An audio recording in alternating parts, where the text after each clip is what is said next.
So ano ba ang ibig sabihin ng compassion? Sabi dito, compassion comes into the English language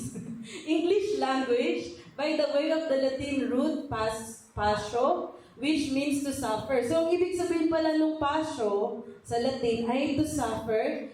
Then, paired with the Latin prefix, ang ibig sabihin ng prefix, yun yung nasa unahan. Yung root, yun yung nasa dulo sa English. Meaning, pag pinagsama yung com at saka yung passion, by passion, ibig sabihin to suffer together. Yung pala yung ibig sabihin ng compassion na makakaranas ng pagturusa, pero merong kasama. So, ibig sabihin, kapag ang compassion ba pang isang tao lang? Hindi, kasi nandun yung word na together. Pag sinabing together, hindi ka mag-isa, kundi meron kang kasama. At kapag sinabing compassion, dalawang tao yung tinutukoy. Dalawang tao yung nagbibigay ng meaning doon at nagtutulong nga doon sa suffering. Sabi naman ng mga scientists, ang definition ng compassion ay emotional response to another's pain or suffering involving an authentic desire to help. Sa Tagalog, ito ay yung hindi lang basta simpatya o empathy, kasi di ba yun ay pag-intindi lang kung ano yung nararamdaman ng tao. Ang compassion daw ay yung pag-intindi sa nararamdaman ng tao, pero with action. Kaya nga love in action, serve selflessly. Na ang pag-intindi mo sa kapwa o yung pakikidamay natin sa kapwa ay hindi lang yung basta iniintindi natin kung ano yung pinagdadaanan nila, kundi with action. So, yun ang ibig sabihin ng compassion. So, dalawang ibig sabihin mula sa English, to suffer together, at dinefine naman ng mga psychologists or mga scientists na ito ay emotional response para dun sa mga pain or suffering at yung desire ng tao para tumulong sa kapwa. Ngayon, again, ang title natin ay Love Others Through Compassionate Others. How are we going to love others with compassionate action? Very good. So, makikita natin ang ating pag-aaralan ngayon sa John chapter 11, verse 1 to 40, kung saan muling binuhay si Lazarus. Sino dito nakakaalam na ng kwento ni Lazarus? Wow, very good. So, ayan. So, ngayon, hindi natin babasahin isa-isa, kundi ikukwento na lang ni Ate Karen, pero mahalaga yung mga words na nandyan, kaya na-remain ko pa rin. So dito, may isang taong nagngangalang Lazarus. Siya ay nagkaroon ng sakit. Hindi sinabi kung ano yung sakit, pero nagkasakit siya. At nakatira siya sa Betania. Kasama niya ang kapatid niya na si Maria at si Martha. Si Maria dito, siya yung yung nag-offer ng mabango yung pabango para kay Jesus. So, nagkasakit si Lazarus, nakatira siya saan? Betania. Very good. So, nung nagkasakit siya, nabalitaan ni Jesus na may dumating. Kasi si Maria at si Martha, kaklose nila si Jesus, magbebesyo sila, magpe-friend sila. So, binalitaan ni Maria at ni Martha si Jesus dun sa nangyari kay Lazarus. Kasi syempre, kung ikaw, kaibigan mo, nakakaranas na ng malubhang sakit 50-50 na, syempre kailangan mabalitaan yung mga kaibigan. So, nagpadala si Maria at si Martha ng tao para mabalitaan si Jesus. At sinabi kay Jesus na ang iyong kaibigan, sabi niya, Panginoon, ang minamahal niyang kaibigan ay may sakit. Ngunit ang sabi ni Jesus, hindi niya ikamamatay ang sakit na ito.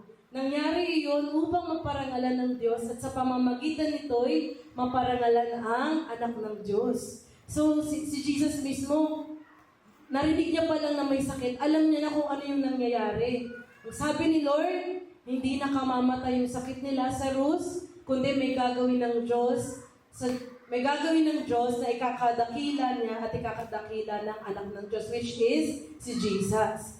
Ngayon, lumipas ang ilang araw, sabi ni Lord, magpapalipas sila ng 2 araw pa bago bumalik sa Judea. So, nagkasakit sino nga nagkasakit?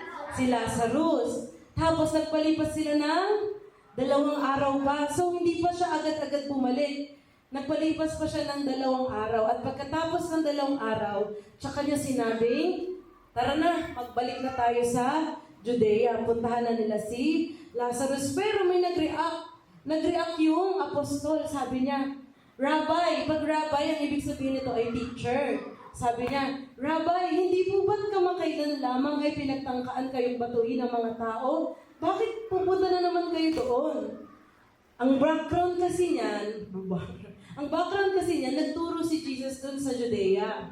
Ang tinuro ni Jesus ay siya ang mabuting pastol. Na kapag daw hindi naging maamo sa pastol, magiging mapupunta sa impyerno, maliligaw, ganyan. Siyempre, naging negative yung tingin ng mga Pariseo, ng mga Hudyo, na sila yung tinutukoy na hindi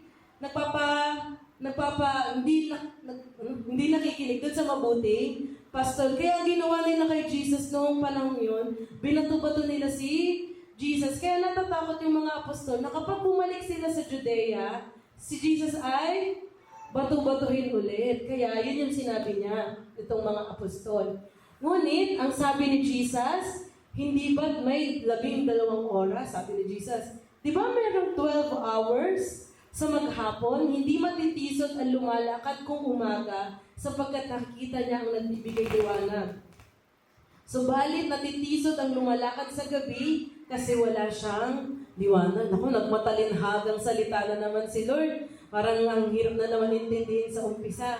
Pero ang sinasabi lang ni Jesus dyan, na kapag ikaw ay lumalakad sa katuwiran, yung hindi ka gumagawa ng kasalanan, hindi dapat natatakot kasi wala namang ginagawang kasalanan at ang Diyos yung magbibigay ng protection. O, di ba? Yun lang yung sinasabi ni Lord doon. So, ano ang nangyari pagkatapos nitong story na to? Sabi pa ni Jesus niyan, sabi ni Jesus, natutulog yung kaibigan natin si Lazarus, kaya pupuntahan natin siya para gisingin. Sabi naman ng mga apostol, nung sinabi ni Lord na natutulog si Lazarus, sabi, Panginoon, natutulog lang pala si Lazarus. Di gagaling na rin naman yun. Tapos, alam ni Jesus yung totoong sitwasyon ni Lazarus. Hindi pala talaga siya natutulog lang. Kundi, si Lazarus ay patay na. So, nung sinabi ni Jesus na patay na si Lazarus, doon lang talaga naging, patay na yung kaibigan ni Jesus. Kaya doon sinabi ng mga apostol na, sinabi ni na Thomas na, sumama na tayo sa kanya at namamatay tayo kasama niya. So, nandun na bigla yung tapang nila na kahit batuhin si Jesus, samahan na natin siya kasi namatay yung kaibigan ni Jesus. At nung panahon yon, mula sa malayong lugar ay naglakbay ulit sila pabalik sa Betania. At sunod-sunod na. Okay, pagkalipas ng 4 na araw, pagkalipas nun, 4 na araw na palang patay si Lazarus. Nung naglakbay sila, ganyan, nakarating siya ng 4 na araw nang wala si Lazarus. Ibig sabihin, patay na si Lazarus. At nung nabalitaan naman ni Martha, na padating na si Jesus, sinalubong niya malayo pa lang siya, nandito pa lang siya sa bahay. Nalaman niya, dadating si Jesus. Ang ginawa niya, nagmadali siya papunta kay Jesus para ibalita kung ano yung nangyari. Iniwan niya si Maria dun sa lugar kung saan nandun nakalibing si Lazarus. At nung pinuntahan niya si Jesus, ganito yung sinabi ni Martha. Sabi niya, muling mabubuhay. Ayan, sabi niya, Panginoon, kung narito po kayo, hindi sana namatay ang kapatid ko. Subalit, alam kong kahit ngayon ipagkakaloob sa inyo ng Diyos ang anumang hingin ninyo sa Kanya. Nung una, parang titingnan natin yung sinabi ni Martha, parang may doubt. Kasi sabi, Panginoon, kung narito po kayo, hindi sana yung namatay yung kapatid ko. Parang sinasabi ni Martha na Jesus, kung naging mas maaga ka lang sana, hindi sana namatay yung kapatid ko. Pero, sa pangalawang sentence, binawi naman ni Martha. Sabi niya, subalit, alam kong ipagkakaloob sa inyo ng Diyos ang anumang hingin. Alam kong sasagutin naman ni Lord kung ano man yung ipagpipray nyo. Yun yung sinabi ni Martha. Pagkalipas noon, bumalik na si Martha kung saan nakalibing si Lazarus kung saan sila nakaburol. Tapos tinawag niya naman si Maria, isa pang kaibigan ni Jesus. Sabi niya, "O Maria, tinatawag ka ng ating guro." O sabi si Jesus, tinatawag ka niya. Nung marinig ni Maria na nandiyan na si Jesus, pati siya nagtatatakbo. Nung nagtatakbo si Maria, nakita siya ng mga Hudyo. Akala ng mga Hudyo, kaya tumatakbo si Maria kasi pupuntahan niya yung libingan ni Lazarus. Pero yun pala, papunta sila kay Jesus. Kaya pati yung mga Hudyo, nakitakbo papunta kay Jesus. So nandun na silang lahat. Parang kausap na ni Maria si Jesus. At ang sabi naman ni Maria kay Jesus, ay wait lang, mayroon pa pala ako nakalimutan. Bago pumunta kay Maria, sinabi ni Jesus kay Martha, sabi niya, "Muling mabubuhay ang inyong kapatid," sabi ni Jesus. Ito ay, ikakat natin yung story kasi nauna yung kwento ko eh. Meron pang kwento kay Maria. So sabi ni Jesus kay Martha, "Muling mabubuhay ang inyong kapatid." Walang tinutukoy si Jesus kung ito ba yung sa eternal life or dito sa physical life. Pero sinabi niya, ano sabi niya? Parang konti na lang nakikinig ko. Ano sabi ni Jesus? Ayun. Okay, sabi, "Muling mabubuhay ang inyong kapatid." Ngayon, may dinugtong pa si Jesus. Ang sabi ni Jesus, "Ako ang muling pagkabuhay." Sa English, "I am the resurrection at ang buhay. Ang sino mang sumasampalataya sa akin, kahit mamatay ay muling mabubuhay. At sino mang nabubuhay at sumasampalataya sa akin, ay hindi mamamatay kailanman." Naniniwala ka ba sa sinasabi ko? Hoy, ganun yung sinabi ni Jesus kay Martha. Sinabi niya kay Martha na kahit mamatay man si Lazarus, ang naniniwala sa akin ay mabubuhay, walang hanggan. Naniniwala ka ba sa sinasabi ko? Sinagot naman ni Martha na, "Opo, Panginoon, naniniwala ako." Tsaka natin ipapasok yung kinuwento ko na kanina. Tinawag niya na si Maria, tapos tumakbo na si Maria kasama yung mga Hudyo. Ang sabi ni Maria, "Panginoon, kung narito po lamang kayo, hindi sana namatay ang aking kapatid." Di ba parehas sila ng sinabi ni Martha? Sabi nilang dalawa, kung nandito lang po kayo, hindi sana namatay yung kapatid nila. Bakit yan nila yung sinasabi? Kasi si Jesus ng mga panahon to, sikat na sikat siyang nagpapagaling ng mga may sakit. So, iniisip nila na sana kung dumating si Jesus nung time na may sakit pa lang si Lazarus. Kasi nung namatay na si Lazarus, nandun na rin na-end yung hope nila, nagagaling pa si Lazarus kasi patay na siya. Kaya ganyan yung lingwahe or ganyan yung mga sinasabi ni Martha at ni Mary. Pero, ayan, sige. Ayan, nung sinabi ni Mary yun, nahabag si Jesus at napagabag yung pakiramdam niya. Tapos, nung makita niyang umiiyak si Maria, pati yung mga Hudyo pala naiyak din. Sabi ni Jesus, "Saan niyo inilibing si Lazarus?" Tinanong na ni Jesus, "Saan niyo ba inilibing si Lazarus?" At tinawag naman siya ni Maria at ng mga Hudyo, sinabi, "Panginoon, hali kayo at tingnan niyo." Nang tingnan ni Lazarus doon pa lang siya sa harapan, dumating na yung pinakamaliit na verse na makikita sa Bible. John 11:35, 2 words lang. Ang verse ay, Jesus wept. Sa Tagalog, tumangi si Jesus. So ito ang pinakamaliit na verse sa ating Bible. Yun ay ano tawag? Ayun, did you know? So, FYI, okay. So, pero kahit maliit lang na verse to, sobrang bigat ng pinapakita na binibigay na meaning nito. Kasi sa buong Bible, dito lang din sinabi na si Jesus ay lumuha. Pinapakita na hindi si Lord ay 100% na Diyos at 100% din na tao. Kasi siya ay nakakaramdam ng emosyon, pagdadalamhati, pagkabagabag, pagkalungkot, nung namatay yung kaibigan niya na si Lazarus. At nung nangyari yon, sinabi ng mga Hudyo, siyempre nandun yung mga Hudyo, ewan ko ba, naiyak daw yung mga Hudyo pero nagchichismisan pa sila. Sabi ng mga Hudyo, tingnan nyo, talagang mahal na mahal niya si Lazarus, oh. Napagaling niya yung mga bulag, pero bakit hindi niya napigilang mamatay si Lazarus? Diba? Ano ba yan? Ano na eh, nagluluksa na yung mga tao. Itong mga Hudyo, nagchichismisan pa. At sinaway at ayun, inano pa si Jesus. Tapos, dahil nga sa pangyayaring yun, muling napaghabag si Jesus. Nung narinig niya yun, syempre si Jesus alam niya lahat ng nangyayari. Nung narinig niya yung sinabi ng mga tao, nabagabag siya at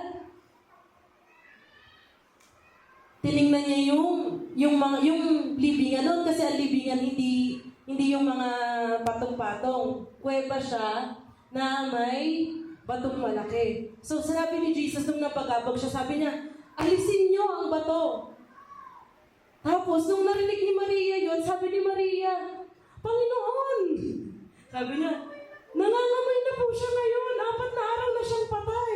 Hindi ko pa nararanasan makaamoy ng patay na talagang 4 na araw na. Pero siguro, si Dada mukhang naka-experience na. Hindi ko pa nararanasan yung ganong 4 na araw kasi laging, di ba, na formalin na sa pusa. Sa pusa. Sa tao kasi, pares lang ba yun? Iba daw ang sa tao, nakakaano daw talaga. Nakakasakit. Nakakasakit ang ang makapitbahay, gano'n. So, 4, sabi, huwag nang buksan. Siyempre, hindi nang iniisip ni Maria yung kapakanan niya na mabaho. Siyempre, nandun na rin yung iniisip niya yung lahat. Na kapag binuksan yung libingan, kasi 4 na araw na, lahat makakaamoy ng baho. Kaya tinan mo naman itsura, oh. Kapatid niya pa yun, di ba? Pero, gano'n na lang sinabi niya kay Jesus. Pero anong sabi ni Jesus? Sabi ni Jesus, hindi ba't sinabi ko sa iyo na kung sasampalataya kayo, makikita mo ang kaluwalhatian ng Diyos? Pinanak ko, may pag-anong tanong ko. Sige nga, pag kayo tinanong ni Jesus ng ganyan, bubuksan yung ng pamilya nyo. Tapos maniniwala ka, mabubuhay, gagapang ka ba? Zombie apocalypse, straight to busan.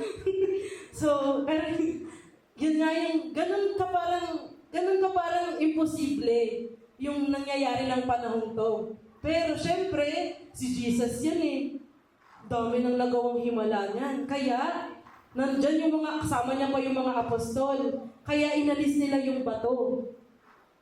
At tumingala si Jesus. Ayan na. Tumingala na si Jesus. At tumingala si Jesus sa langit. At sabi ni Jesus, Ama, nagpapasalamat ako sa iyo sapagkat dininig mo ako. At alam kong lagi mo akong dinirinig.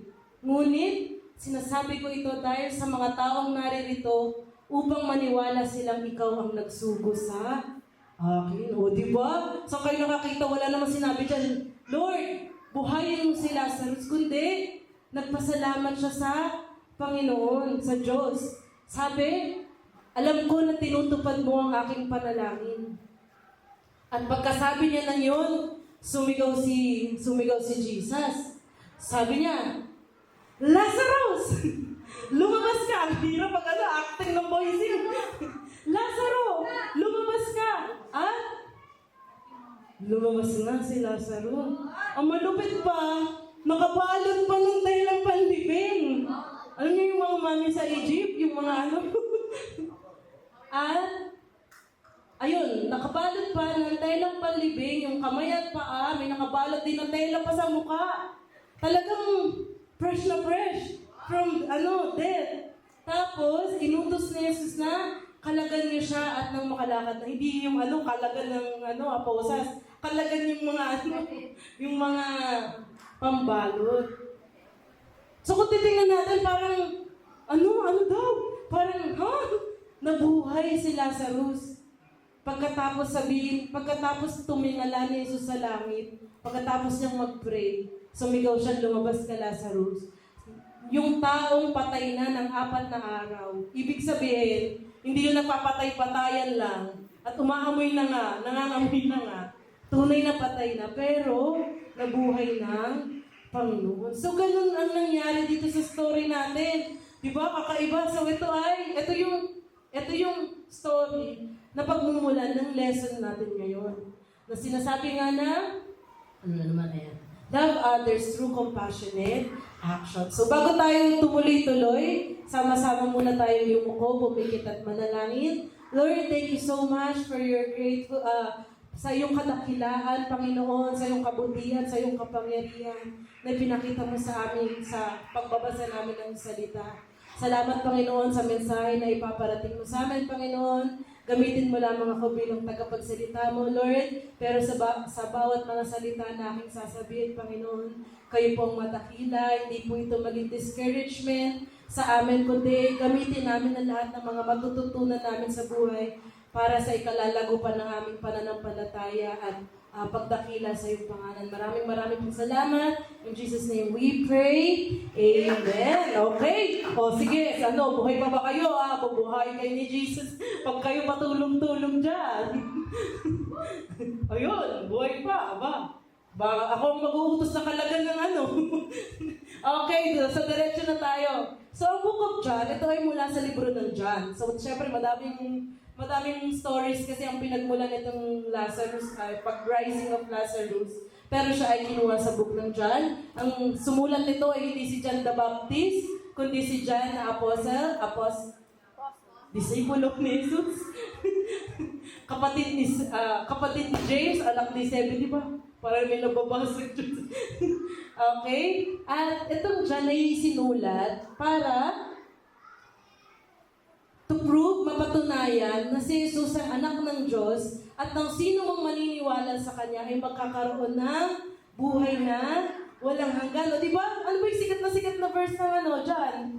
John 3:16. For anyone who believes in Him should not perish but have everlasting life. At din sa story natin, anong sinasabi ni Jesus? I am the resurrection and the life. So makikita natin na totoo at itong pinapatunayan ng libro ni John ay umaabot hanggang dito sa John 11. At para ba kanino ito?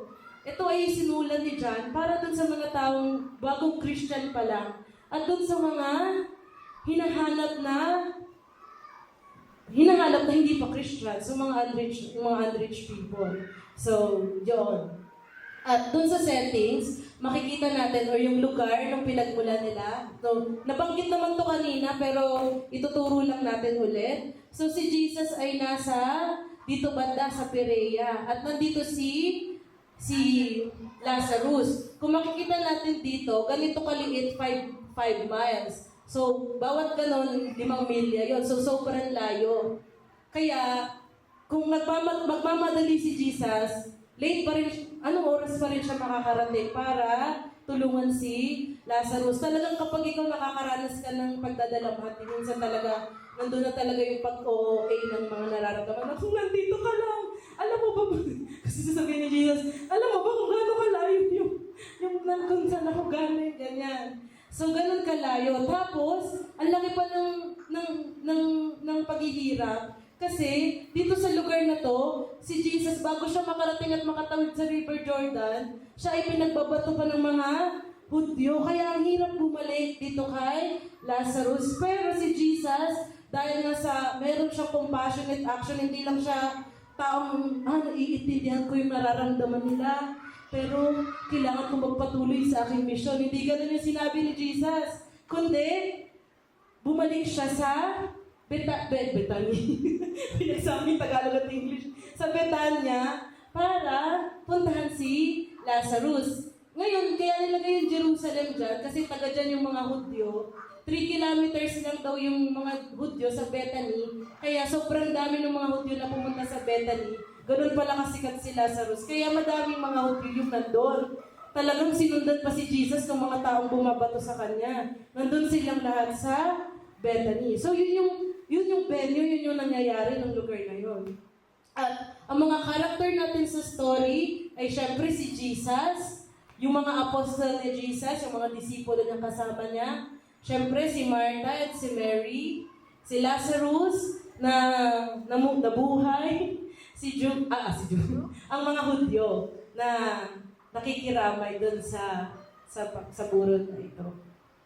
So, ayan. So, dadako na talaga tayo sa pinakagitna or main point. Ano ba ang question natin ngayon? So ano ba, para saan ba ang preaching? Ano bang matututunan natin para sa compassionate na yan?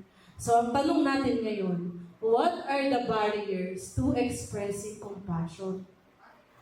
Nakita namin natin Karen yung compassion ni Jesus, paano siya bumalik, paano siya tumangis, paano niya binuhay si Lazarus. Pero kung gusto namin siyang gayahin, ano yung dapat namin gawin? Ngayon, tuturuan tayo ni Lord kung ano yung dapat natin gawin. Pero titingnan natin sa reverse psychology.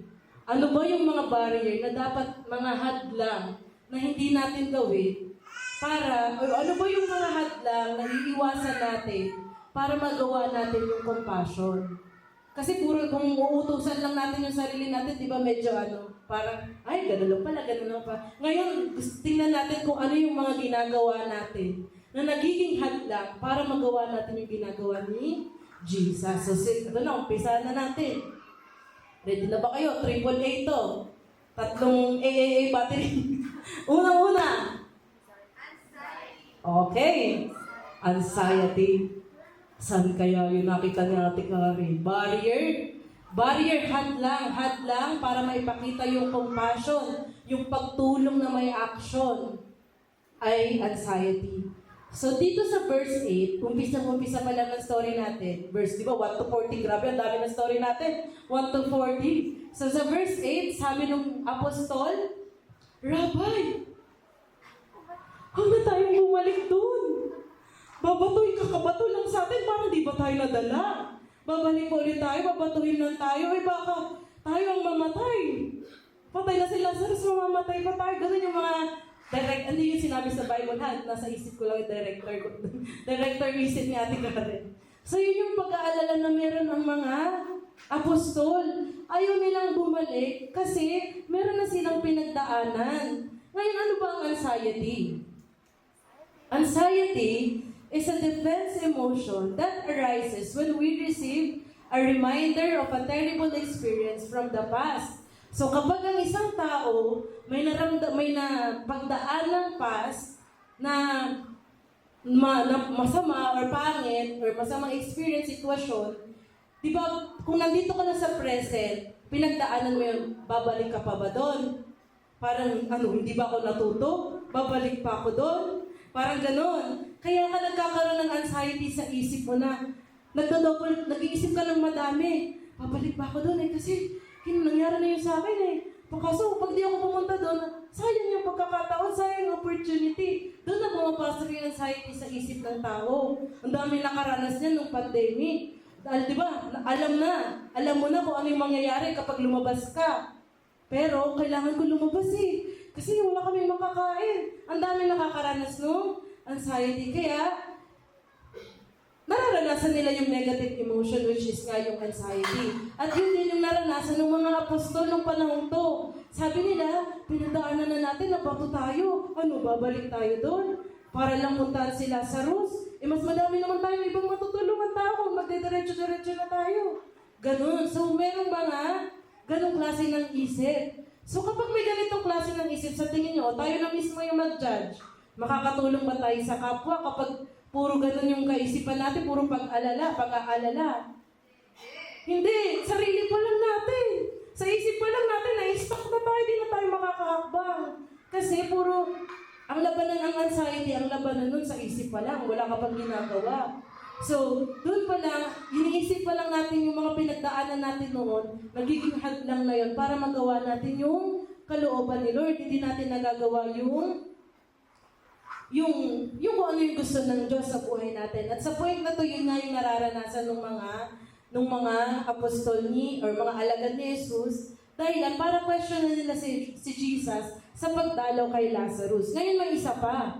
Sabi dito, anxiety drives self-centeredness. Akala nyo, anxiety lang Sabi dito, kapag ikaw ay taong mahilig mag-alala, nagdadrive yun or tinutulak ka ng pag-aalala mo sa pagiging makasarili.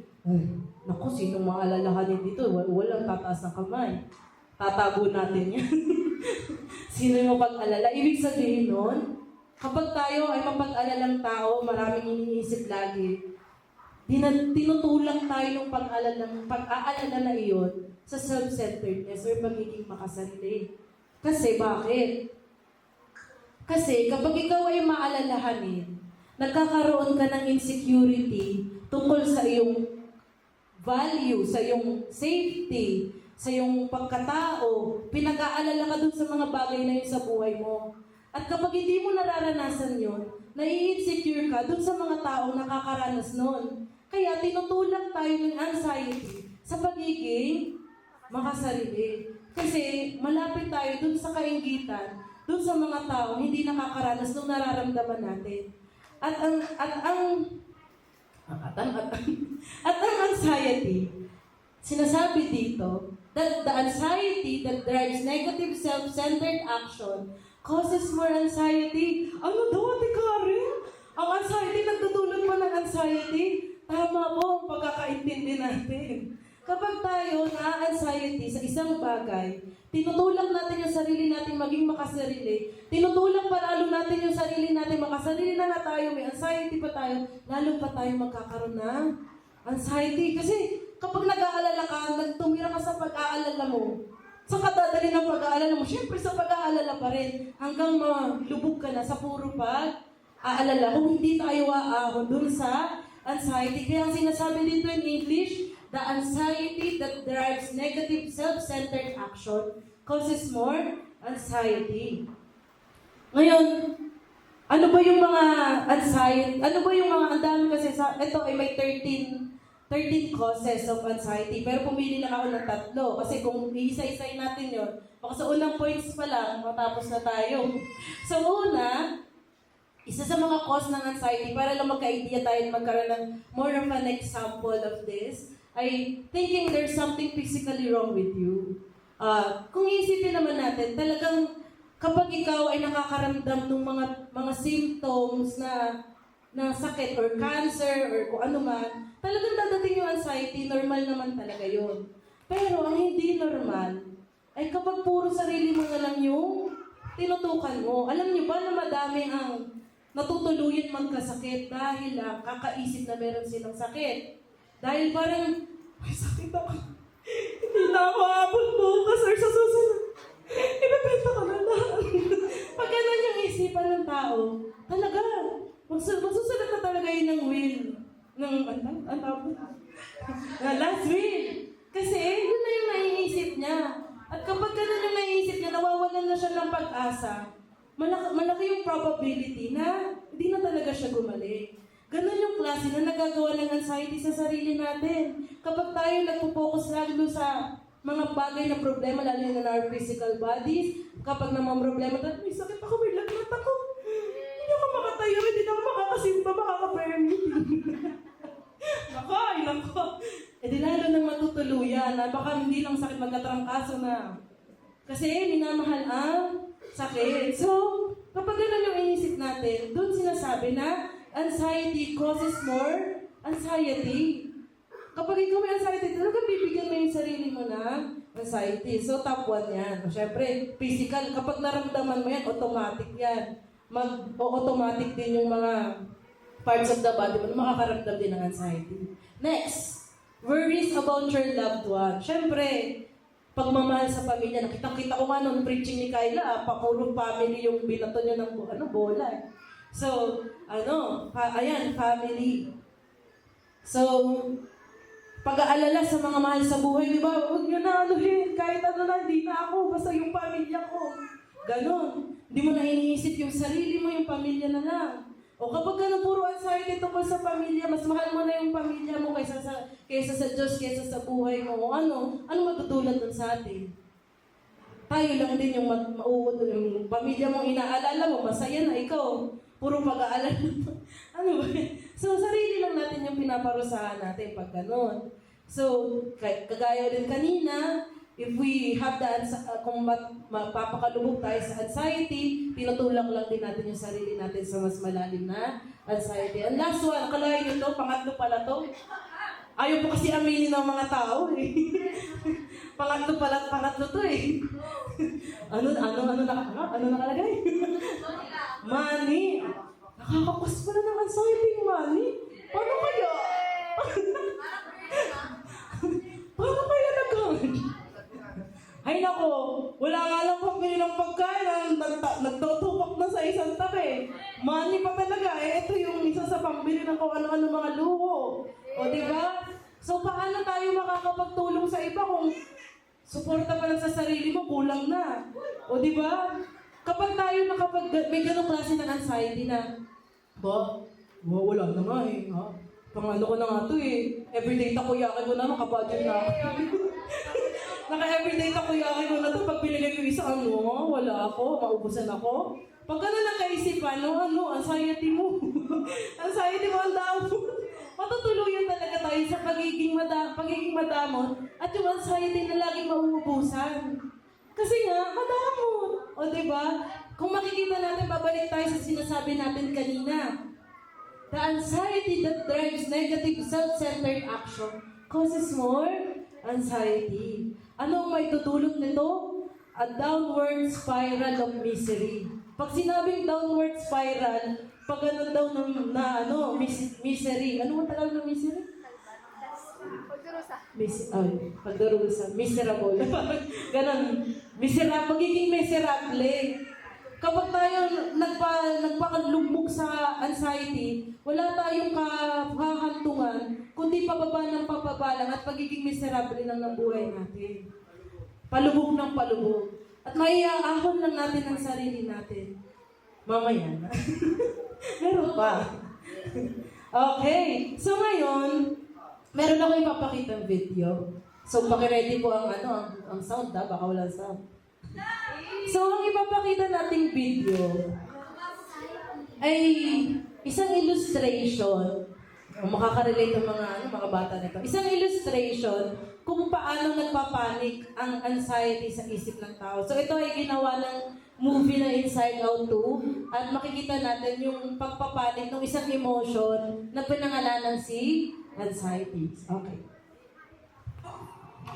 You have to score, Riley! Or this will all be good for anxiety! Ayan si anxiety, siya yung may control. Ayan, nakikita niyo si anxiety.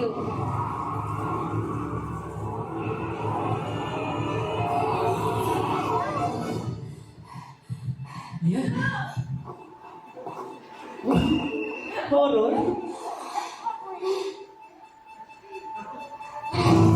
Ayan, ang ganyan na utak.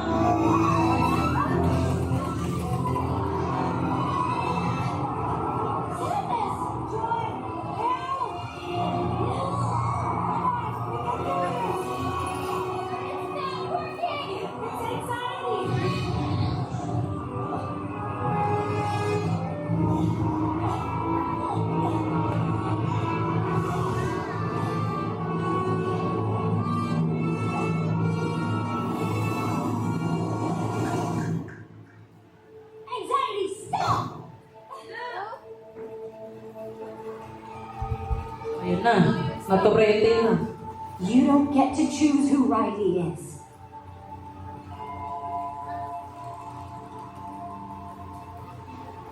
Anxiety?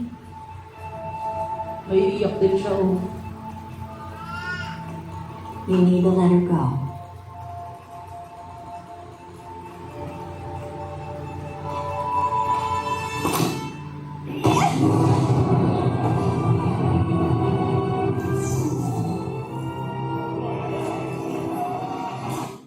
Okay, doon na po nagtatapos. Marami pa po yung palabas. Yun lang po yung pinanood natin. Kasi si anxiety lang naman yung topic natin ngayon. Baka gusto niya pa si Sandra sa John. So, ano yung mapapansin natin dun sa palabas? Anong nararanasan nung lahat ng emotion? Di ba? Ayun yung nakikita natin, nandun yung control. Nandun lang si anxiety, tapos may orange na paligid. Anong nagagawa ng ibang emotion habang nandun si anxiety? Meron ba silang na ibibigay ng emotion nung panahon yon? Nawawala ng control yung ibang emotion natin. Hindi makapag-isip si Riley na, ganun-ganun siya ng dito. Ulit patuloy, sorry. So, yun yung nararamdaman ni Riley. So, anong pinapakita nitong video natin kanina? So na kapag nararanasan natin ang anxiety natin sa buhay, nahihirapan yung isip natin na makapag-desisyon ng matino.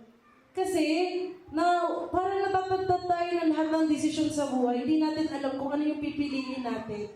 At kung paano kung ganun?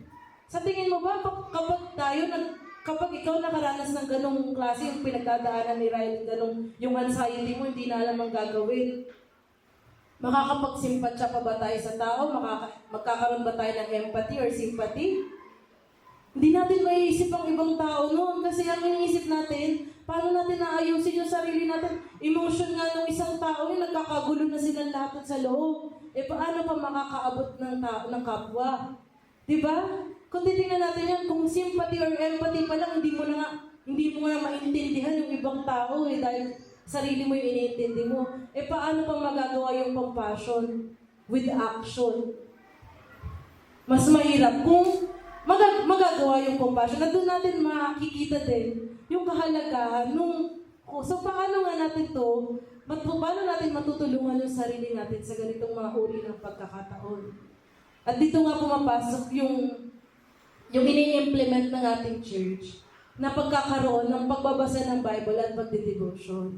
Walang ibang gamot dito sa anxiety or sa mga ganitong pag-aalala, kundi ang pagbabasa ng salita ng Diyos. At kahit mismo ako, gano'n na yun yung kailangan para maiwasan yung ganitong pag-aalala. Kasi maraming magagamot yung salita ng Diyos. Yun nga, yung nagiging mapagpasalamat sa Diyos sa kabutihan na ginagawa niya. Nagiging encouragement yung mga sinasabi ng Bible para sa buhay natin.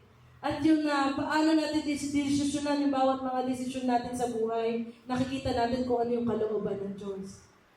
So, itong klase ng downward spiral of misery, kaya natin makaahon kung tayo ay magkakaroon ng pundasyon dun sa salita ng Diyos.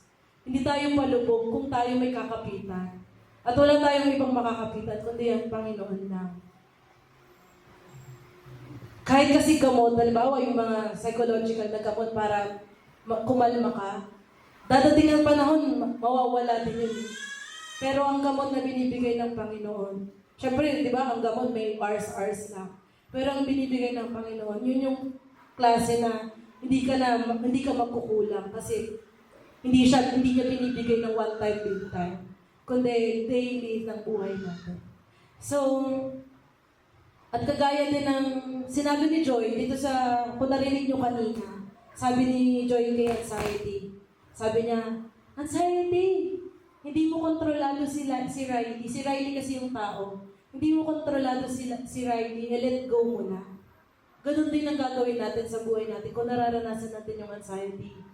Hindi natin kontrolado yung buhay natin. Hindi natin kontrolado yung mundo. Hindi natin kaya ba natin i-control ang mundo? Patigilin nga natin ng oras. Diba? Hindi naman natin kaya. Hindi natin kontrolado ang mundo. At ganun din yung mga bagay na nangyayari sa buhay natin. That's why we need to let go also. Kagaya na ginawa ni anxiety. We need to let go. And when we let go, hindi natin yan parang pag nag-let go, sige na, hayaan ko na, bahala na yung buhay ko.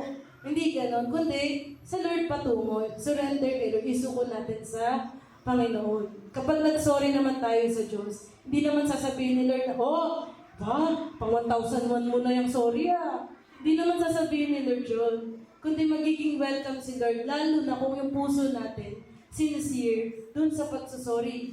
Si anxiety, anong itsura niya? Hindi naman niya gusto yung nangyayari sa kanya, miski siya nahihirapan, di ba? Natulala na nga siya Pero nung nag-let go siya, doon lang nagkaroon ng kaginhawaan ng mga emotions. So, ganun din sa buhay natin. Isipin natin, yun yung nangyayari sa buhay natin. We will need to let go and let God na siya yung mag-control sa buhay natin.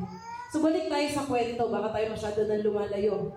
So, balik tayo sa kwento. Ano ba yung ginawa ni Jesus? Nung naranasan ng mga apostol, yung ganitong klase ng anxiety. Ang sabi ni Jesus, sabi niya, hindi ba't 12 oras? Nabasa na natin yan kanina, na hindi ba't 12 oras, hindi kayo matitisod kung lumalakad kayo sa umaga. Pero kung sa gabi kayo lumalakad, matitisod talaga kasi walang liwanag.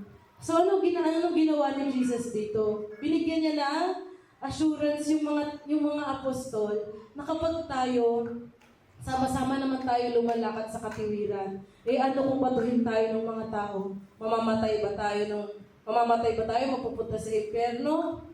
Ganun yung sinasabi ni Jesus sa kanila. Na hindi sila mapapahamak dahil patuloy silang nagiging liwanag sa iba. So, yun yung encouragement na ginawa ni Jesus para sa mga tao. Kung siya mismo, kung iisipin sa kanilang lahat, si Jesus yung kaklose ni Lazarus.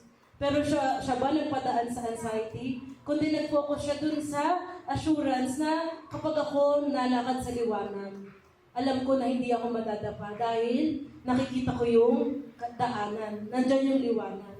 Na kung tayo namumuhay sa katuwiran, hindi para mag-alala na anong nangyayari, ganyan-ganyan. Kasi alam naman natin na nandyan ang Panginoon para tayo ay gabayan.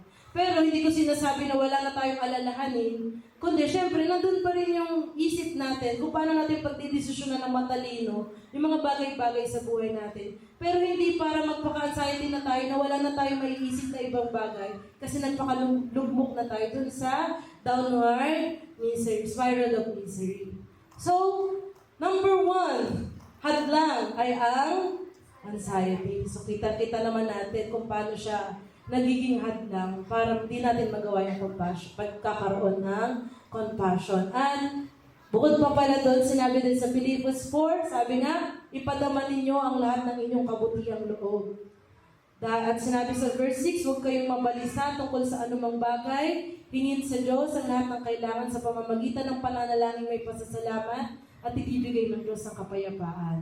Sa dulo ng lahat ng anxiety na meron tayo, may pangako pa rin ang Panginoon. Na kung nandyan yung patuloy nating kagustuhang maipadama yung kabutihang loob, yung kagustuhan natin ng kapayapaan na nagmumula sa Diyos, gagawin natin itong huwag magbalisa, kundi patuloy na magpasalamat, manalangin na may pagpapasalamat.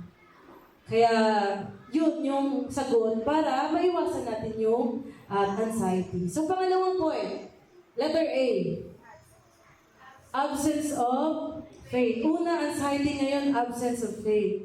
Ngayon, saan natin makikita yon? So, sabi dito ni Martha, Panginoon, kung narito po kayo, hindi sana namatay ang kapatid ko. Sabi ni Maria, Panginoon, kung narito po lamang kayo, hindi sana namatay ang aking kapatid. So, hindi ko naman sinasabi na si Maria at si Martha ay nawalan ng pananampalataya kasi tinutukoy natin absence of faith. Pero, syempre, nandun sila sa pagkakataon ng katotohanan na wala na si Lazarus. Pero, iba pa rin ang dating kung ang isang tao ay mawawalan ng pananampalataya. Kasi kagaya nga na sinabi ko kanina, si Jesus ay kilala bilang nagpapagaling ng mga may sakit. Kaya nung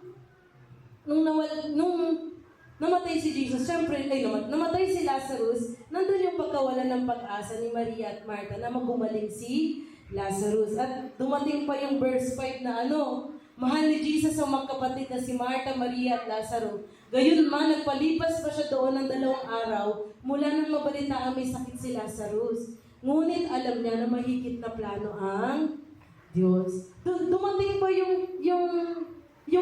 yung instance or yung pangyayari na nagpaliban pa si Lord ng 2 araw. Para kung titingnan mo, ang hirap po. Kung talagang ang pananampalataya talaga yung mga bagay na hindi na natin naaabot at nakikita eh. Kasi kung titingnan natin, dead end na, pero alam niyo yung parang mga prayer request na dadating na yung Lord, ganitong araw, nawa, magawa ko to. Padating na yung araw, parang wala pa rin nangyayari. Tapos parang sa tingin mo, tumitigil yung panahon, tumitigil yung time, doon dumadating yung pagkakaroon ng absence of faith. Pero, doon din ipinapakita ng Diyos na siya ay on time. Kasi ano ang naging response ni Lord dito sa... Ang naging response ni Lord, sabi niya, ako ang muling pagkabuhay at ang buhay. Ang sino mong sumasampalataya sa akin kahit mamatay, muling mabubuhay. At sino mong nabubuhay at sumasampalataya sa akin na hindi namamatay kailanman, naniniwala ka ba? Kung makikita natin, ano ang sagot ni Jesus dito sa mga times na nawawala ng pag-asa? Ano ang lagi niyang sagot? Ang sagot ni Jesus ay laging pangako. Sabi niya, I am the resurrection and the life. Makakaranas kayo ng eternal life kung sasampalataya kayo sa akin. Ang daming mga pinagdadaan ng paghihirap. Nandiyan yung mga pangako ng Diyos. Ngayon, ayan, ano yung mga response? Ngayon, bakit ba nagiging hadlang ang pagkakaroon ng kawalan ng pananampalataya sa pagiging compassionate natin at pagpapakita ng pagmamahal sa kapwa with compassionate action? Kasi, kapag nandyan yung wala ng pananampalataya, miski ikaw walang pag-asa sa iyong sarili. Ang pananampalataya, ang pinagkukuhanan natin ng pananampalataya sa Panginoon, ang pinagkukuhanan natin ng pag-asa sa buhay natin, sa mga bagay na hindi natin nakikita. Ngayon, paano natin tutulungan yung tao dun sa mga bagay na Kasi ang mga tao, problema ng tao, hindi yun lalo nakikita. More sa mga problema ng tao, yung mga bagay na hindi din nakikita. Kaya paano natin matutulungan ng tao kung tayo mismo walang pananampalataya? So doon nagiging hadlang yon para maipakita natin yung compassionate na action natin towards others. When we don't have faith enough for ourselves, hindi tayo makakatulong at magkakaroon din ng pananampalataya para sa kapwa. Ang matindi pa pag ganyan. When we show our compassionate action na parang yung try mo lang, sarili mo lang, dadating yung tayo mapapagod yung tao na nagpapakita ng action. Kasi ang pinagkukuhanan niya lang ng power dun sa action na yun ay yung sarili niya lang. At ang sarili natin ay laging merong limitasyon. That's why we need to have faith. Kasi kapag nagkakaroon tayo ng pananampalataya, sumasampalataya tayo sa Diyos na walang limitasyon. At kung tayo ay magkakaroon ng limitasyon, magkakaroon din ng limitasyon yung pagtulong natin sa kapwa at pagkakaroon natin ng compassionate action with others. Kabaligtaran naman nun, kapag tayo naman ay nanampalataya sa Panginoon, doon lang nagiging limitless yung pasensya, limitless yung pagmamahal natin para sa kapwa at mapakita natin yung action. Kasi, kung titingnan natin in our own eyes sa mata ng tao, hindi madali yung magkaroon ng compassionate action, na parang lagi nandyan yung bukal na puso mong pagtulong. May ganun bang tao? Na normal ba yun? Diba, normal lang yun kung kung tayo ay merong Diyos na pinananampalatayanan at idol natin si Lord sa ginagawa niyang mission kung saan ipinapakita niya yung pagmamahal at tinituro niya yung eternal life. Magagawa lang natin yun kung hindi tayo mawawalan ng pananampalataya. At church lang natin, makakapag-church lang din tayo ng pananampalataya sa patuloy na komunikasyon sa Panginoon. Lagi tayong babalik sa ganun na talagang relasyon sa Panginoon para lang patuloy tayong hindi mawalan ng pananampalataya. Pero, hindi lang din naman pananampalataya ang dapat na meron tayo. Meron nga tayong pananampalataya, hindi naman natin magagawa yung action. Ang compassionate action at ang pananampalataya ay lagi magkasama. So, sabi nga sa James chapter 2, ano ba kasi? Sabi kasi dito, faith without work is dead. So sabi dito James 2 chapter 17, so you see, faith by itself isn't enough unless it produces good deeds. It is dead and useless. Now, someone may argue, some people have faith, others have good deeds. But I say, how can you show me your faith if you don't have good deeds? I will show you my faith by my good deeds. Isa lang sinasabi nito, non-negotiable, hindi pwedeng mahiwalay ang pananampalataya at ang compassionate action. So, hindi pwedeng meron kang compassionate action na wala ka namang pananampalataya. Kasi, mapapagod ka lang. Hindi naman pwedeng may pananampalataya ka lang, pero hindi dumadalo yung sa kapwa. Kasi anong sabi ng verse? Useless daw yung pananampalataya kapag hindi dumadaloy. So, ganun yung sinasabi dito sa James. At nakikita natin dito sa story natin ngayon. Si Jesus din ay naranasan niya yung pagkalungkutan, nung pagkarinig niya yung balita. Tumangis nga si Jesus. Pero, nandun yung pananampalataya niya sa kung ano yung kayang gawin ng Diyos. At ano nga yung nagawa ng Diyos nung panahon ito? higit pa sa pagpapagaling yung kayang gawin ng Panginoon natin, kundi kaya niya pang bumuhay ng mga namatay na. So, pinapakita ng story natin ngayon, yung tindi ng pananampalataya na kayang gawin ang Panginoon, kaya ng kapangyarihan ng Panginoon, at yung pananampalataya na meron tayo, at yung power na meron kapag tayo ay nanampalataya sa Panginoon. Na ang Diyos natin ay hindi lang kaya na magpagaling ng sakit, kundi kaya niya din bumuhay ng patay. Lalo na yung darating pa na story niya kung saan nagsakripisyo siya ng buhay at siya mismo yung nabuhay magmuli. So, makikita natin 2 points na tayo. Una, anxiety. Pangalawa ay absence of faith. So, ito yung mga hadlang para sa compassionate action. Ngayon naman, dadako tayo sa pangatlo. Ang pangatlo natin ay arrogance. So, kung ang una, dun sa anxiety, at tinutukoy natin na yung mga apostol, doon naman sa absence of faith, though hindi naman talaga absence, pero ang pinupunto natin yung nawalan ng hope, si Maria at si Martha.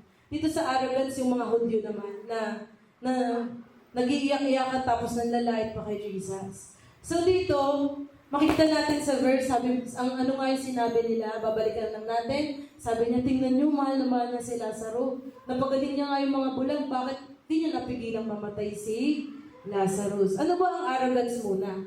So arrogance is the opposite of compassion. Okay? Ito pala yung opposite. Kasi ano ang arrogance? People who are arrogant know everything and better than anyone and do not listen to outside suggestion. It is usually associated with jealousy, where you are wrapped by your ego while putting others down. So, ang arrogance ay siyempre kabaligtaran ng compassion. At ito yung klase ng ugali na kahit anong pagtatama, makita sa iyo, or ano man yung mga bagay na sabihin sa iyo, hindi ka pa rin maniniwala kasi mas malaki yung ego mo. Mas malaki yung paniniwala mo sa sarili mo. Kung ano yung sinasabi mo, yun lang yung tama. Pero malingkitin sa mga tao nakakaranas na pagpapala. Nakikita na kung gaano ka-contradicting yung ugali ng mga arrogante, pero ganun yung ugali na meron sila. Tapos, yun nga, na sila pa yung, itong mga arrogante pa, yung mga self-centered, na nakakaranas din ng addiction sa mga specialness nila sa buhay, kung saan sila magaling. Siyempre, ayaw nga nila makinig sa iba, kung saan sila magaling, doon lang sila talaga na, hindi mo pa alam, mayabang, ganyan. Tapos, yun nga, may mga insecurity, at hindi sila marunong magmahal sa sarili, at magmahal sa kapwa. Kung titingnan natin, ang pangit ng ugali, ayaw nga sumama sa mga tao ganyan. Pero kung titingnan natin yung ugali nila, sila yung mga tao na kailangan din talaga si Jesus. Kasi sila yung mga tao hindi marunong mahalin yung sarili nila at hindi nila kaya magmahal ng tao. Dahil din syempre sa mga pinagdaanan nila. So hindi para kabuhian natin yung mga Hudyo na ganitong ugali o yung mga taong naiisip natin ngayon na may ganung ugali. Kung titingnan natin sila sa paningin ni Jesus, na nandun pa rin yung pagkakaroon ng compassion at yung mga at huwag din natin gayahin na tayo mismo ay masadla sa pagkakaroon na ganitong ugali or pagiging arrogante. So, dito nga, hindi matanggap ng mga Hudyo na si Jesus ay ang Diyos. Di ba sinabi ni Jesus sa John 10? Di ba John 11? Pa sinabi ni Jesus sa John 10, ako ang mabuting pastol. Hindi nila matanggap na si Jesus ang magpapastol sa kanila. Hindi nila parang gusto kasi nila yung hari na talagang dadaan sa ginto, may koronang ginto, mayaman. Hindi nila nakikita si Jesus na ganun. Kasi ano yung tsura ni Jesus? Naglalakad sa disyerto, kung sino-sino mga nilalapit ang mga mabababang tao. So, nandun yung hindi sila magaling pa sila kaysa sa kung ano yung mga sinabi ng mga Bible at kung ano yung sinasabi ni Jesus. At nandun yung pagkakaroon nila ng ugali na arrogante. At mahirap talaga para sa isang sarado yung isip ng tao na pasukin ng salita ng Diyos unless sila mismo yung mag-open yung kanilang sarili. At kung tayo mismo nakakaranas ng ganito minsan sa buhay natin. Na tayo mismo nagiging sarado yung isip natin. Kung ang tao ay merong ugali ng pagiging arrogante sa buhay, kulang pa yung oras natin para maisip natin ang ibang kapwa. Sa sarili pa lang natin, hindi na tayo kulang pa yung oras, tapos paano pa tayo makakatulong sa kapwa? Kung puro negatibo yung naiisip at nararamdaman natin. Para yung mga tao nagsasabi na may politiko naman tutulong sa mga tao, bakit pa ako tutulong sa mga yan? Yung mga ganun sarado na isip na, hindi, kaya ako nagbabayad ng tax para yung mga gobyerno yung tumulong sa mahihirap. Bakit ako magkakaroon ng compassionate action towards others? So, di ba kapag ganun sarado yung isip ng tao, magagawa ba natin sila tawag agad unless may pakita yung pagmamahal na meron si Lord. At tayo mismo, na huwag magkaroon ng ganitong ugali. Pero ano ba yung pinakita ni Lord dun sa mga ganong klase na, di ba, nakita niya yung mga Hudyo ganon. Anong action ang ginawa ni Lord? Si Lord ay nag-pray sa Panginoon. Sabi niya, Ama, nagpapasalamat ako at dininig mo ako. So si Jesus nag-pray siya, at pagkatapos niyang mag-pray, doon nagpakita ng himala ang Panginoon at nabuhay si Lazarus. So makikita natin na mula sa pag-ibig, sinagot ni Jesus yung klase ng, yung mga arrogante, sinagot ni Jesus ng pagkakaroon ng humility. Humility na siya mismo nanalangin para dun sa kaibigan niya.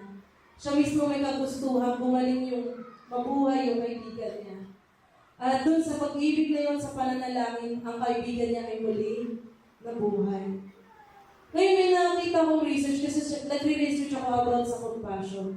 Sabi dun sa research na yun, na ang buhay daw, sa buhay daw natin, meron lang daw tayong 40, balik pala. Meron lang daw, ang isang tao daw, ay kaya daw magkaroon ng compassionate action sa loob ng 40 seconds sa research nila. In 40 seconds, ang title ng research na, ang title ng research na, How 40 Seconds of Compassion Could Save a Life. Isa siyang doktor na nagtatrabaho sa ICU. Ngayon sa ICU, sabi niya, araw-araw daw ng buhay niya, nakakaranas siya ng mga taong pinagdadaanan yung worst days. Kasi either ikaw yung kulang na sa oras dahil 50-50 ka na, o ikaw yung gipit na sa pag-asa na mabubuhay pa yung mahal mo sa buhay. Pero dun sa research nila, nakita nila kung gaano kahalaga ang compassionate action sa isang ospital. Yung pagkakaroon ng tunay na action na compassionate at hindi lang professional. Kasi sa isang trabaho, sa mundo natin ngayon, ang pagpapakita ng magandang bagay sa kapwa ay ginagamit na natin bilang professional action. Na syempre, pinapasweldo ko ng mga tao to, bibigyan ko sila ng magandang serbisyo. Syempre, pero yung serbisyo na ipapakita mo, hindi yun yung serbisyo na talagang mahal mo yung tao, kundi dahil lang meron kang nakukuha kapalit. Yun yung tinatawag na professionally compassion. Ganun pa. Iba pa yung compassion, yung genuine compassion na ginagawa mo talaga dahil yun yung gusto mong gawin sa puso mo. At yun yung sinasabi ng research nila na in 40 seconds, kaya daw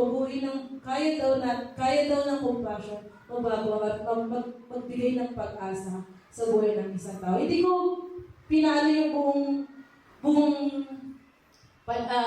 TED Talk, pero huwag na din natin panoorin kasi sinabi ko na yung sinabi niya, mas mapapahaba lang to.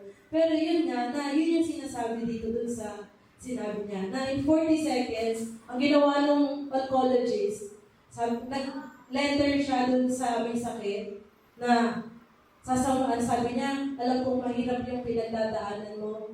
Kasi oncologist yun ba yung doctor na may cancer? Tama, okay. So, sabi ng oncologist, nagsulat siya ng letter dun sa may sakit. Sabi niya, may mahaba yung sinulat yun yung video na papatarin sana natin. Sabi niya, na alam kong mahirap yung pinagdadaanan mo ngayon, pero gusto kong malaman mo na sasama kita sa lahat ng proseso na meron ka at kasama mo ako maglalakad dun sa hirap na pagdadaanan yun. Sa loob daw, lahat daw yun, sinabi niya in 40 seconds. Nung inaral ng mga researcher yung capacity ng brain, natin makatanggap ng positive na thoughts, in 40 seconds, kaya natin ma-receive yung ganong klase ng compassion sa buhay natin. At kapag daw tayo nakaka-receive ng ganong positive thoughts sa isip natin, nahaharang yung mga stress na nagbibigay pa lalo ng sakit para sa ating physical body. So, ganong klase, akala ko nga, sabi ko nga, kala mo yun, may research pala about sa compassion. May mga scientists pala nag-aaral ng compassion. At ang compassion na to ay ginawa ni Jesus ng genuine. Pero sa atin, tinuturo sa atin. At gusto ng Diyos na gamitin natin sa buhay natin. Dahil in 40 seconds, kaya natin makapagbigay ng, sabi dun sa TED Talk, in 40 seconds, we could make a difference. Kaya natin magbigay ng impact sa ibang tao. Kapag tayo nagpakita ng compassion. Ano nga compassion? Ito yung pagtulong sa kapwa na hindi lang basta iniintindi, kundi with action at bukal sa puso. At sabi dito, compassion is something that no AI could ever achieve. No matter how quickly our technology advances, genuine compassion continues to come from the Lord to our hearts, to the people around us. Kasi habang naghahanap ako ng mga research about sa compassion, alam niyo ba ng mga scientists gumagawa ng robot para magkaroon ng healthcare system kung saan yung robot makakapagpakita ng compassion. Kasi nga nakakaranas na tayo ng compassion crisis. Pero, anong sabi ng scientist sa end nung palabas na yun?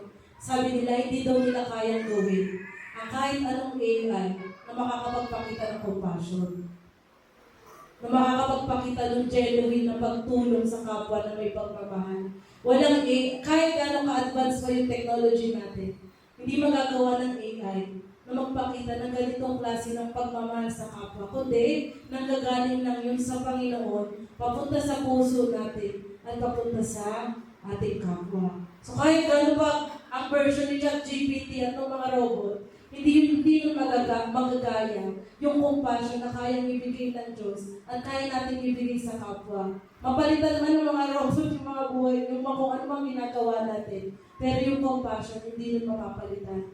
So, kung titingnan natin yung ginawa ni Jesus, ito yung summary ng pinag-aralan natin ngayon. So, dito sa first column, makikita natin yung barriers to exercise compassion, which is yung anxiety, yung absence of faith, and yung arrogance. At ano yung naging action ni Jesus dun sa barrier? Dito sa anxiety, anong ginawa ni Jesus? Naging matapang siya para maging liwanag para sa iba. Sabi niya, bakit tayo matatakot? Naglalakad tayo sa liwanag, hindi tayo madadapa. Naging matapang siya kasi alam niya magiging liwanag siya sa iba. At ano yung naging resulta ng pagiging liwanag na yun? Na kapag encourage siya, nung mga mismong tao kasama niya, nasamahan siya, papunta kay Lazarus, kahit na merong oposisyon. So ito yung nagawa nung action ni Jesus dun sa barrier. Ngayon sa absence of faith, anong ginawa ni Jesus? Nagbigay siya ng pangako at ng assurance na merong eternal life kay Maria at kay Martha. Sabi ni Jesus, I am the resurrection and the life. So huwag kayong matakot kasi meron ng kamatayan pero merong buhay na walang hanggan. At anong nagawa nun? Na-comfort na si Mary at si Martha dun sa pinagdadaanan ni Lazarus. Mamatay man o mabuhay si Lazarus. Nagkaroon ng impact yung sinabi ni Jesus sa buhay nila. Then lastly, arrogance. Anong action ni Jesus? Humility and gratitude to the Lord who answered His prayers. Si Jesus, lumuha, kahit siya ay 100% na Diyos, at nagpasalamat sa Diyos dun sa pagsagot sa panalangin niya. Anong nagawa nitong action na to? Pinakita niya kung gaano makapangyarihan ng Diyos and what is compassion to all the people who witnessed the raising of Lazarus. mga Hudyo man, maging mga apostol man, or maging si Martha and si Maria, nakita kung gaano kamakapangyarihan ng Diyos at kung ano nagagawa ng compassion para sa kanilang lahat. So bakit ito nakasama rin ng ganito? Kasi kung pipiliin natin na magkaroon ng compassion para sa kapwa, itong mga barriers ang kailangan natin mapagtagumpayan. Kailangan natin mapagtagumpayan yung anxiety, mapagtagumpayan yung kawalan ng pananampalataya, yung mga yabang natin sa sarili natin, kailangan natin mapagtagumpayan at yun ay hindi madali. Dahil kapag napagtagumpayan natin itong tatlo, doon lang natin magagawa na makapag-encourage sa kapwa, kahit pa merong mga pangit na sitwasyon, doon lang natin magagawa makapag-comfort sa tao kasi naranasan natin mawalan ng pananampalataya at magkaroon pa rin ng pananampalataya dahil sa pangako ng Panginoon. At maipakita kung gaano ka makapangyarihan ng Diyos at ang pag-ibig sa kapwa. So, yung tatlong yan ay tugma-tugma na ito yung mga bagay na dapat natin mapagtagumpayan. Ito yung mga bagay na gagayahin natin dahil ginawa ni Jesus. At pangahawakan natin yung mga pangako niya. At ito yung mga bagay na mangyayari kung gagawin natin itong mga bagay ito. So kung makikita natin yon na habang puro sarili yung ibinibida ng mundo, habang ang laman ng mga social media ay puro paano mo papapadami yung likes mo, yung followers mo, yung friends mo, yung mga kung ano-ano man sa buhay, nandun tayo sa mundo kung saan tumataliwas dun sa agos ng mundo. Kaya mahirap para sa atin yung manindigan sa mga bagay na to. Kasi nandito tayo sa mundo kung saan puro mimi. Puro sarili. Iniisip, puro sariling kapakanan, sariling kaluwagan. Kaya sobrang hirap para sa mga Kristiyano manindigan. Pero sinasabi ito sa atin ng Panginoon. Kasi alam niya na kaya natin yung gawin sa tulong niya. At magagawa lang natin yun kung tataliwas tayo sa agos ng mundo at hindi yun magiging madali. Pero ano mang sabi sa tema natin ngayon, kagaya ng unang-unang ko sinabi, live for God and love others. Hindi natin magagawa ito kung hindi tayo mamumuhay sa Panginoon. At hindi natin magagawa makapagmahal sa tao kung hindi tayo mamumuhay sa Panginoon. Mahirap man na ayusin yung ganitong sarili. Pero itong pamumuhay sa Diyos ay may mga kalakip na pangako sa Kanya. Hindi naman sa pag-oo natin kay Lord ay papabayaan niya tayo. Siyempre nandyan yung pagtulong ng Diyos sa unti-unting pagbabago na kayang gawin niya sa buhay natin. Yung patuloy na pag-asa na ibinibigay niya hindi lang sa isip natin, kundi pag-asa para sa mundo. Nandun yung patuloy na pagbibigay ng Diyos ngayon. Kaya nga, kailangan natin maiwasan yung pagkakaroon ng anxiety, kawalan ng pananampalataya, pagiging mayabang. Kasi yun din yung pipigil para magawa yun sa buhay natin. Parang kung iisipin natin, bilang tao, madali lang, diba, sumunod sa agos. Pero, nandito tayo, nakakilala tayo sa Panginoon. At yun nga, yung kayang gawin, magpapahalaga para sa atin. Dahil maraming tao, hindi alam yung ganitong bagay. Kagaya nga na sinabi ng mga research, meron ng crisis sa compassion. Konti na lang yung mga tao na nakakapagpakita ng action na may pagmamahal. Kalimitan na lang ay pagpapakita ng tao na lang dahil may hinihinging kapalit. Ngayon, alam ng Diyos bilang tayo mga anak niya, bilang mga tayo na sumusunod sa Kanya, gustong makapunta sa langit, na kaya natin gawin yun kung tayo ay mapapasakop sa Panginoon. At mahirap man, pero nandiyan ang Panginoon para makayanan natin yun. Kaya ang hamon na Diyos sa atin, dito sa topic natin ngayon, ay isukol natin yung mga hadlang sa pagiging compassionate at mamuhay ng may compassion para sa kapwa. At the end of the day, after all that na mga bagay na discuss natin ngayon, mag-e-end up pa rin tayo dun sa isukol natin itong mga anxiety, isukol natin yung mga kawalan natin ng pananampalataya, even the arrogance, yung mga pagiging arrogante sa buhay natin. Para magawa natin yung magkaroon ng compassion. Kasi doon tayo magsisimula sa sarili natin.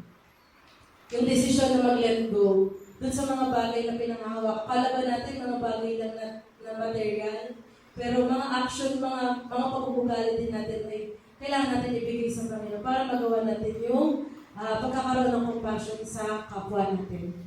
At syempre, once we started na mag-practice yung pagsuko sa mga hadlang, doon pa lang natin magagawa step by step yung pagkakaroon ng compassion sa ating kapwa. Kung saan kapag marunong ka na hindi ka na lagi nag-aalala sa sarili mo, hindi ka na laging parang aligaga sa sarili mo na may alalahanin, doon mo lang makikita na may mga taong kailangan ng tulong. Kapag hindi na din tayo, wala yung pananampalataya natin na parang laging imposible yung mga bagay, doon lang tayo makakaabot para maipakita sa mga tao na walang imposible sa Diyos. At syempre, kapag hindi tayo mayabang, doon lang natin mapapakita yung pagpapasalamat sa makapangyarihan. Doon lang natin magagawa yung pagpapasalamat natin sa makapangyarihan ng Diyos. So, sa ating buhay, yun lang yung gusto sabihin sa atin ng Panginoon na as a church in our dito, ngayong mga umaten tayo, hindi aksidente na nandito tayo at nakikinig nitong bagay na to. Kundi, alam na Lord na may capacity tayo to have that compassion and action towards others. At ibibigay niya yun ng libre, ibibigay niya yun ng unti-unti sa atin kung gugustuhin natin sa puso natin. Kung arrogante pa rin tayo sa isip natin, mahihirapan tayo makuha yung ganitong klase ng action. Kaya sa pagtatapos natin, sama-sama tayong manalangin at ipanalangin natin itong mga bagay na to na matulungan yung sarili natin para ma-overcome natin itong mga hadlang nito. So, let's pray. Let's bow our heads and close our eyes and let's pray. Lord, thank you so much, Panginoon, for the lessons that we have learned today. Nakita namin, Panginoon, kung gaano kayo kabuti, kung gaano kayo kamapagmahal, and how you care for others. You don't care, Panginoon, na hindi yung pakialam mo, Panginoon, na hindi lang pakialam na professional, kundi genuine, Panginoon, yung pagkakaroon ng pakialam at pagmamahal mo sa amin lahat. And Lord, Ikaw ang nagiging inspirasyon namin, Panginoon, upang makapagmahal din kami sa kapwa.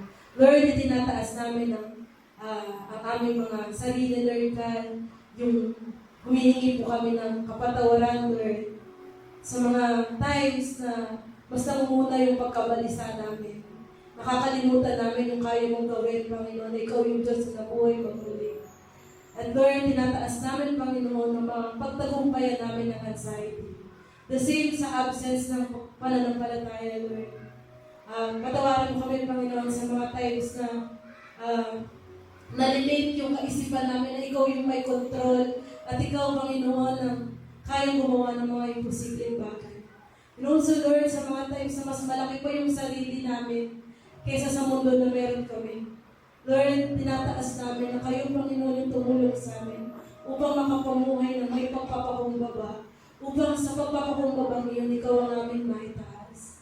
Lord, itong mga hadlang na ito, Panginoon, ay tinataas namin sa iyo, Lord God, inaalay namin sa iyo, upang isuko, Panginoon, at hindi maging hadlang para maipakita namin at magawa namin yung utos mo, kung saan makapag-vision kami sa kapwa at makapagmahal ng may compassion sa bawat action na aming ginagawa. And also, Lord, we are praying for those people who are in need of compassionate action. Lord, alam namin na Ikaw nakakakita at may control ng lahat ng bagay. And we are praying, Lord God, na gamitin mo ang simbahan namin, ang church na mahal, to reach out more people para sa pagkakaroon ng compassionate action. Not just in our community, but Lord, in every environment ng bawat isa na nandito sa simbahan. Alam namin, Panginoon, na hindi aksidente na narinig namin itong mensahe nito. Kundi Lord, Ikaw yung Diyos na kumikilos sa amin sa bawat buhay. Lord, we are praying for your guidance na sa paghakbang namin sa bawat mundo, sa bawat environment na meron kami. Magampanan namin yung action na ito. Maipakita namin yung compassionate action in our school, in our work, at kung maging sa bahay, at sa kung ano mga environment na meron kami. Na makita hindi ang sarili namin, kundi yung pagmamahal na pinakita mo hindi lang kay Lazarus, kundi maging sa mga Hudyo at sa mga tao nakakita sa iyo. Maraming pong salamat, Lord, sa pag-ibig na ipinakita mo. Dahilan para makita namin yung compassionate mong pagmamahal sa amin lahat. Kayo po ang madakila, Panginoon, at maraming pong salamat sa mensahe na binigay mo sa amin. In Jesus' name we pray. Amen. Itawalan ako po natin sa mga.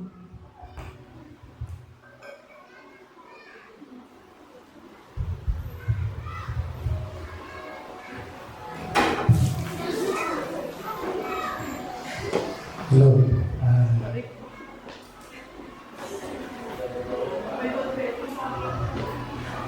Yung alam niyo mga yung verse na John chapter 11 verse 40, sinabi ni Jesus, di ba sinasabi ko sa inyo, kung mananalig ka sa akin, makikita mo kung gaano kakakila ng Diyos.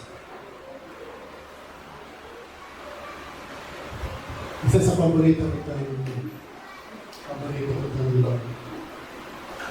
verse nung pa. Lagi yung sinasabi, anong pala tayo? Makikita mo kung gaano kakakila at makapangyarihan ng ating Panginoon. Praise God. Bakit?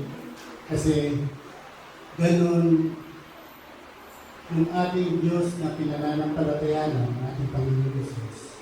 Ganun siya puno-puno ng kahabagan at pagkaawa sa bawat sa atin. At lalo na kung tayo ay nananampalataya sa ating Panginoon. Kaya hindi mawalan kabuluhan ang ating pananampalataya, ating pinananampalataya ng ating Panginoon Jesus at puno ng kahabagan na kaya gawin, even yung patay ay kaya ng buhay. Amen.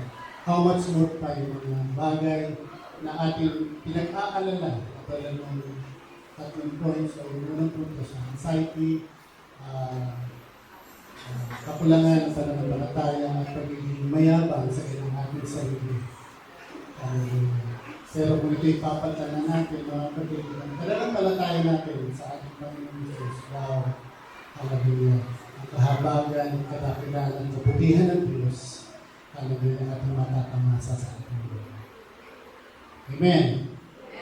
Hallelujah! Kaya huwag maging hadlang yung mga bagay na sobrang pag-aalala at sobrang yung kawalang pananampalataya, kundi punuin natin ang pananampalataya, manampalataya natin ang ating Diyos na pinananampalatayan na pinaglilingkuran ay isang Diyos na makapangyarihan, alam niya lahat ng bagay at nasa lahat ng dako. Hallelujah. Sabihin, nasa lahat ng dako, ano man ang ating ipanalangin, ano man ang ating dalangin, narin siya, hallelujah, nakikinig at nahahabag sa bawat sa atin. Ay, gusto yung mga kapatid, tayo na sa ating so, glory to God sa mensahe na ating narinig sa kinarano na naging pagpapala sa ating spiritual na buhay. Amen. Tapos natin natin mga kamay, tanggapin natin ang benediction mula sa ating Panginoon. Mapuspos naman kayo ng pagpapala ng kapayapaan ng Diyos dahil sa inyong pagkakilala sa Kanya at sa ating Panginoon Jesus. Tinanggap natin at sa pamamagitan ng Kanyang kapangyarihan ang lahat ng bagay na magtuturo sa atin upang mamuhay ng tapat sa Diyos. Ito'y dahil sa ating pagkakilala kay Jesus na siyang rin tumawag sa atin upang bahaginan ng Kanyang karangalan at kapangyarihan. Sa pamamagitan nito, nangako siya ng mga bagay na mahalaga upang makaiwas kayo sa maruming simbuyo ng kahalayang umiiral sa mundong ito at makahati sa Kanyang kalikasan bilang Diyos. Kapalangkin ng Panginoon, sa mga pagpapalang yaya ng Panginoon, hallelujah, glory to God, the service is ended. Amen.